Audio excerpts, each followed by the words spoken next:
All right, friends, let's talk a little bit about this student loan craziness that's going on.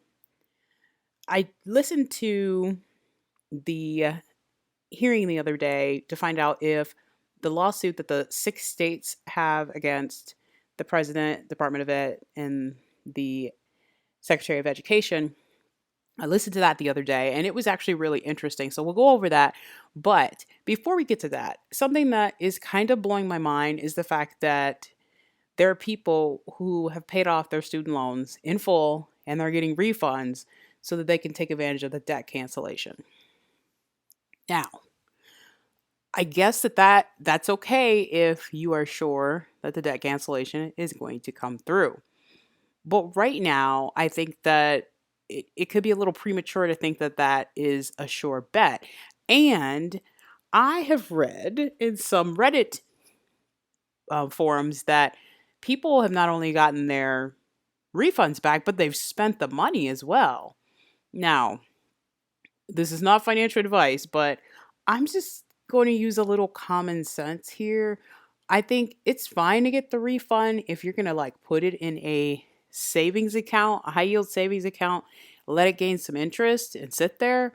And then once you find out that the debt cancellation is actually going to happen, then doing whatever you want to do with that money. But I just think it's a little premature for that. And I'll give you some reasons why. The number one reason is the way that this whole thing has been carried out. Announcement around end of August, right? But remember, the president had he's been talking about something with student loan debt since he was campaigning for office. And we know that this has been a big topic behind the scenes for this administration. So if you're going to announce something in August 2022, I feel like you already have the application ready or whatever you're talking about doing, you already have that ready, right? Well, no. Then we have this switch where it's like, okay, it's going to be ready in early October, the application, right? And now it's apparently ready, but they're doing a preview of it, which I think is really strange. Okay, like this is not like a movie, like coming soon, the application for debt cancellation of your student loans. I mean, just can't you just put out the application? That seems a little odd to me. The other thing that should be considered is the fact that they've already said that no student loan debt will be forgiven before October 23rd, right? So the hey, we're going to release the application in October deal doesn't, I don't know that that's really going to happen. It could, but I am skeptical. I will admit, I'm feeling very skeptical about this because what do we have on November 8th? We have elections. And like I've said in other videos, this is a politically motivated thing and it actually doesn't solve any of the problems related to student loans. So it is, it's a little questionable. Let's just call it questionable. So if you are getting a refund from student loans that you paid off, I mean, I think it's probably a good idea to be careful with that money because student loans are just bad debt, like you can't do anything with the debt and it really does suck a lot of your income, and since you paid it off during a time when there was 0% interest, you've got to think about the fact that if your balance is reinstated and you wait to pay that off, you're actually going to end up paying off more money. So what if the debt cancellation doesn't happen or it's on hold for a long time? You are going to end up paying more money back. So just something to think about if you are getting a refund. I'd say hold on to the money for now. That's just my opinion though. Like I said, obviously you can do what you want. Now let's talk about the hearing the other day. So as you may know, there is a lawsuit, one that, okay, so it does have some good points in it, I'd say. I'd say that the plaintiffs, the 6 states that are suing to stop the debt cancellation, they have some good points here. One of them that I don't get though, and this is an interesting point. They are saying that the Secretary of Education did not approve the change to eliminate FFEL loans from the debt cancellation. So they say this is an unauthorized thing that the Department of Education did. And that means that the incentive to consolidate still exists for FFEL loan holders who have commercial lenders. Now, this is an interesting point because, as you may recall, the announcement of the cutoff date was, they announced it like the day after they said, hey, you can no longer apply for consolidation and take advantage of the debt cancellation program. So the plaintiff, the 6 states, they're saying that the Secretary of Education didn't sign off on that change. So technically, the incentive to consolidate still exists, because if you were to consolidate today, according to this lawsuit, they're saying realistically, you should still be eligible for the debt cancellation. So that's really interesting. Then they make the point that, any consolidation that was started before September 29th still qualifies for the debt cancellation. And they talk about how already they're saying that Arkansas has already lost about $5 to $6 million in revenue for their state. And Nebraska has all of these, investments in student loan backed securities. So this is like the main thing. Then also they talk about how Gila can't sue the federal government, and they are going to experience extreme losses for this. And they also will experience losses for direct loan servicing too, because a lot of these direct loans will be wiped out if they're, $10,000 or less. So they also talked about how this caused irreparable harm. And while they're going through this, they're talking about how everything was pretty piecemeal, the way that things were announced. And Joe Biden was just coming out, like putting out statements here or there, like he mentioned something about student loans. So it was like you didn't know what was happening behind the scenes. And then after the announcement on the 24th, the argument is that they had no way to know what was coming, and there was no negotiating with these commercial lenders to find out if something else could be done. So this is basically the point here. But the judge, he makes this point. He's like, okay, so first of all, why are you suing the president? And they say, because he's the one that made the announcement. He got up there and he gave a speech and he made the announcement there was going to be debt cancellation. So then the judge goes into the question of standing. Do they have standing against Joe Biden, the president of the United States? And the judge uses this analogy. He says that the president is like the cake, okay? And the pan is standing, okay? And it doesn't matter if you have all the ingredients and the oven is nice and hot and you got all your people invited that you want to have come over for cake. You can't cook the cake without the pan. So this is a very interesting analogy. And he kind of went on a little while for this. But eventually, the plaintiff, who's an attorney from the Nebraska Attorney General's office, he just couldn't talk his way out of that. He was like, well, if we don't have standing against the president, then we have standing against the Department of Ed and the Secretary of Education. And the judge is like, okay, but see, that makes me feel like you're admitting that you don't have standing against the president. So once they get that straightened out, basically the judge is like, so you don't have standing against the president. And the plaintiff goes on, well, the president originated the debt cancellation and he made a speech. And it was just like, no, you don't have standing against him. So the plaintiff finally admits to that. And the judge is like, then the president shouldn't be in the lawsuit. So they get past that. And then they go to, the plaintiff talks about why they do have standing against, or at least they think they have standing against the Department of Ed and the Secretary of Education. So they go on to talk about how this is injury to the states and the companies, because they're losing revenue. And they talk about the merits of it would be that this is a massive federal agency power pull. They're trying to pay off $500 billion of student loans, and Congress has repeatedly rejected similar bills. The president is trying, and the Department of Ed and Education Secretary, they're trying to go around Congress. Now, that is a valid point. We know that usually Congress would be making decisions like this, and they didn't this time because nothing is going to get through Congress. Nothing like this would ever get through Congress. And that's why Joe Biden decided to do it as executive order. But technically, Congress should be making these laws about spending, and that's why it's a little shaky here. Then they talk about the HEROES Act. The HEROES Act, which was, they say it was, and this is true also, the HEROES Act was specific. It gave a specific authority to help specific people.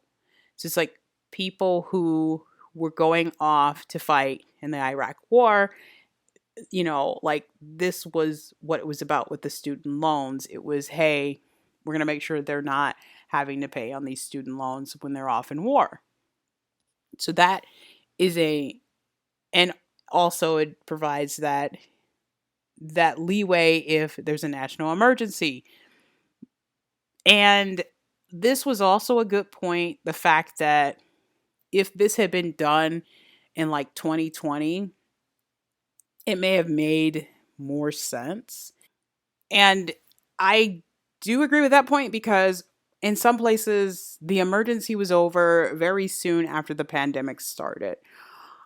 Actually, here in Utah, where I live in Utah, it hasn't felt like an emergency, I'd say, ever really. Like those first few months, people were, being more careful. Things were shut down and stuff like that. But I'd say by the end of summer, we were kind of back to normal. I'll give you an example. Like most of my neighbors are older, they're retired. And my next door neighbors, the husband is 80 and I think the wife is 79. And they were friends. So I remember having a dinner party with them and some of the other neighbors. And then afterwards thinking, oh man, seeing on the news that people were wearing masks and things in other places. And it wasn't that we were being reckless or anything. It really was easy to forget because first of all, we don't have as many people here. Secondly, people are pretty healthy here. And it's also, I don't know, people are younger. Just, we didn't get hit as hard in any way. Not our economy, not health wise, none of that. I don't know why. It was different here. So, I'm sure that there are other places like that where, the pandemic just wasn't what it was in big cities and things like that. So when you say a national emergency, I know a lot of people are thinking what are you even talking about? Nothing's going on now. I know the pandemic is still happening and there are things going on and it's a serious deal and some economies were really destroyed by it. So I know all of that, but I think it's kind of hard to say that it's a national emergency at this point. So those were decent points that I thought that the plaintiffs made. Now the plaintiffs do go off the rails here when they start talking about, there's just a point where they just sound like, so, just, hey, we want the money. Okay. We want money. And I get that as a business, that's what you want. And as a state, you need money. But the way that they paint this, just, there's a point where the judge asks, would you be okay with any other, ways to help combat student debt? And the plaintiff says, yeah, we'd be okay. And then, so they're arguing that the administration just went, it's arbitrary and they weren't open to anything else. But the judge points out that well, actually they were open to something. They had to have been because they put the forbearance in place. Well, at least they extended it from the previous administration that had it in place. And if that's the case, then they're not just looking just to cancel debt. They're looking to mitigate some of the circumstances around student loans. And so the plaintiff says, okay, yeah, he agrees with that, right? But then when the judge says, would you be okay with the forbearance to continue? And the plaintiff says, yeah, we'd be okay with that. But this is a point where I'm wondering in my head, I'm like, does the judge know that the forbearance was not extended to the commercial lenders? Like the commercial lenders did not extend that to the FFEL loans. I don't know that that is really clear because the plaintiff says, yeah, we would have been okay with that. And it's like, well, of course you'd be okay with that because the commercially held FFEL loans didn't have a forbearance, so it didn't affect them at all. It was the same thing that's going on now. They were saying, oh, we're going to see if we can find a way to extend that to you guys. It was the exact same thing. So that was a part where I was like, I was listening on YouTube and I was like, hey, you know what? And I was thinking the defense better bring up the fact that that wasn't extended to commercially held loans. I did not hear them bring that up, but it was a little hard to hear. Like the audio is not great. I'm going to link it below, but the audio is not great. But I didn't specifically hear that when the defense got up. Okay, so that's basically what the plaintiff is talking about. They're like, we're going to lose money and, and things like that, which I get it. But, you know, when it comes to FFEL loans, a lot of people have already repaid these loans and then some. So I think that the crying about the interest is really, it's a little bit hard for me to accept. And I really wish that someone would bring up the fact that in reality, like we're talking about student loans that your standard term is 10 years, but I keep reading stories about people who they have loans for like 1998, 2002, things like that. And so your standard loan term is 10 years. These loans are still around. So they have made lots of interest off of these loans. And I don't think that that's a valid argument for commercially held FFEL loans. We're going to miss out on interest. You've already made your interest.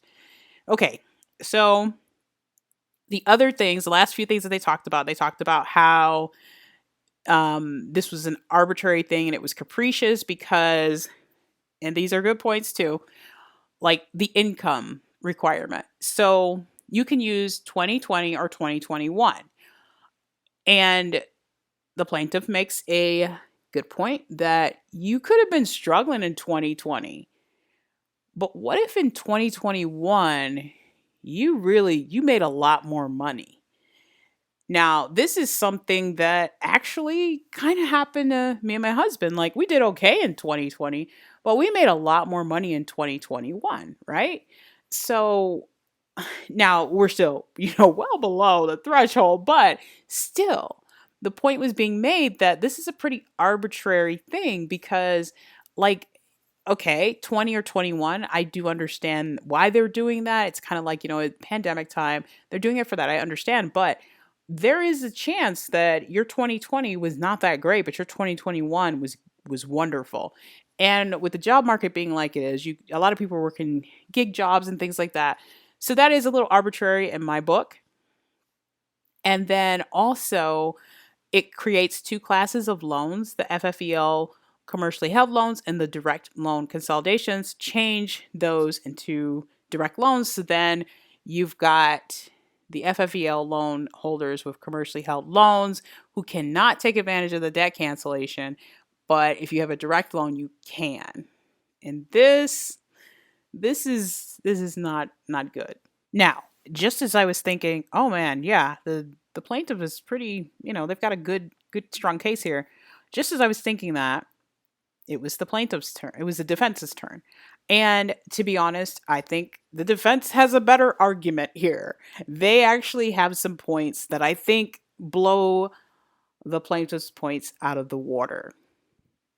The number one point is we all want our investments to do well, right? Like these companies are servicing student loans for the Department of Education. But that doesn't mean that those are their loans. These are still federal loans. So just like if I buy some stock or, whatever, I buy a house, whatever, these are investments that I hope will bring in money, right? But we all know there are no guarantees on investment. And these contracts that these servicers have, they don't say that you're guaranteed to make money. Obviously, you do the daily work, you send out the statements and things like that. Well, barely, but they do that stuff. but it doesn't say that they are guaranteed any specific compensation for that. Also, like they're complaining about the interest, but federal loan holders have the right to move their loans back to the Department of Ed for, public service loan forgiveness. And really, if they just want to move their loans back, for they have some other plan going on, they want to move it back, they can. So the fact that these commercial lenders, well, actually it's the states that are, so this is kind of a muddled lawsuit because you have Mohila, which is they call themselves like a quasi government kind of deal.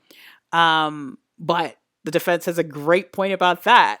So the defense brings up the fact that the state of Missouri has entered the lawsuit because of Mohila. They're entering the lawsuit on behalf of Mohila because they're saying that that's kind of part of their government. But like I said, they're calling themselves a quasi government entity. Now, that means we're not really part of the government, but we're kind of part of the government. Well, when Missouri went to represent Mohila in this case, they had to do like a request for information from Mohila. They couldn't just pull it themselves because guess what? Mohila is a company. It is separate from the government. So the defense makes the point that obviously there's division between Missouri and Mohila. So when Missouri says that they're there for Mohila, it doesn't make a lot of sense because they can't even get documents from Mohila unless they request them. If it was part of the government, they would have access to them. So there's a lot of, blurred lines there. So I thought that was a really good point. The investment point, though, I think is the best. Like, yeah, you have a contract with the federal government to service these student loans. If someone wants to move their loan back to the federal government, they can do that. If someone pays off their loan in full, you miss out on the interest. I mean, like, if someone is on the income driven repayment plan, you're going to make less money. I mean, like, these are things that, to me, debunk what the lawsuit is saying about, hey, they're losing interest. Yeah, that's going to be true, but actually, that could happen at any time. So you're not guaranteed to make money on this investment. The next really great point was these states are saying that because the federal government has decided not to tax, any student loan debt that is canceled until 2026, these states are saying, well, we can't tax it. But the defense made another great point. You can do what you want at the state level. And some states have said, hey, if this happens, we're taxing it. So these 6 states can do the same thing. So that argument doesn't stand up very well because they do have the option. It's not like the federal government is telling them that they can't tax it. You can do that if you want to in your state. So that argument doesn't really hold up. So at this point, I was thinking, okay, yeah, the defense, they're on it. But then they go into some points that I don't know. So the Heroes Act thing, like I said, is a little shaky in my opinion, but the defense does say that the Secretary of Education has the right to modify, what's in there to fit all affected persons and things like that. So, okay, they do have the power to do that. And I guess that the part that really just, I know that it's true, but it doesn't, I don't know. I'll just tell you what it is. So then the defense goes on to talk about how in the past, when other payment pauses have been lifted, there's been a lot of delinquency. And at this point, student loan holders who aren't paying on their student loans right now, their delinquency rates on other debt has gone back to pre-pandemic levels. So even though they're not paying on their student loans right now, the argument is that they're already behind on other bills and delinquent on other debt. So if student loan payments restart, which they're going to restart anyway in January, but if they're starting with the same payment that they had before the pandemic, I guess the argument is that they will not be able to make the payments. Now, that's an interesting argument because it seems to have more to do with mismanagement of money than anything. For example, there was someone in a student loan Reddit forum, like ranting about how they thought it was so unfair that now they're going to have to pay their student loans in January after they've had a 2.5 year pause from paying student loans. And I just said, well, you had 0% interest for 2.5 years. Seems like a great time to come up with a debt management plan. Like I would have given anything for that because I was making all these extra payments. They would have went right to principal. But I didn't have that choice. I didn't have that luxury. I had to pay the interest too. So that I feel like is kind of a shaky argument and one that I don't know. It rubs me the wrong way. But I will say that the defense actually kind of swayed me a little bit when it came to the HEROES Act thing. So, first of all, the HEROES Act is what they use to put the payment pause in place and do the 0% interest. So, yes, that's what they used. Now, like I said, back in 2020, it was a national emergency, definitely. And I was questioning whether or not that was still the case in 2022. Well, in a way, sure, in my area, it doesn't feel like it, but technically, because of the money printing that went on in 2020, 2021, and even this year, we have extremely high inflation. So that is part of what happened because of what we did back in 2020 to combat the emergency, the national emergency. We were printing money to prop up, our economy and things like that. Wrong or right, we did it, and that was a direct result of the national emergency. So I guess you could make that argument. It's not a super strong one, but you could definitely make that argument that that's why you're doing this because, yes, now we are kind of coming out of the pandemic, but inflation is extremely high. Things are very expensive, and we might kind of be in a recession a little bit. So you could make that argument that that's why you're doing this. So the defense makes a great point saying that, if there's a hurricane or tornado or something like that, you don't just provide relief like in the immediate days after that or weeks or whatever. People can still access relief long after that if they need it. So to say that this is too late for this to happen, for the debt cancellation tied to a national emergency, the defense makes the point that like if it was a hurricane or something like that and somebody still needed help after the hurricane has passed through and their house has been destroyed and things like that, you wouldn't deny them help. So that's how they combat it, the argument that it was too late. And that it did make me think some because we are still, the pandemic stuff, yeah, kind of over, but we are experiencing very high inflation and, like I said, a possible recession. So it kind of makes sense. The judge did not rule that day. So we're waiting for that. He didn't necessarily say when he would be ruling on this. So we're just kind of waiting. In the meantime, there have been other lawsuits. There's actually one that's pretty interesting. It'll be interesting to see what happens here. There's a lawsuit in Texas. FFEL borrowers are suing. There's 2 of them at this point, but I'm sure there'll be more. They're suing because their loans were arbitrarily excluded from the debt cancellation. Be very interesting to hear what happens there. And there are a few other lawsuits that I don't think that they're very sound. We'll see what happens though. So that is all for now.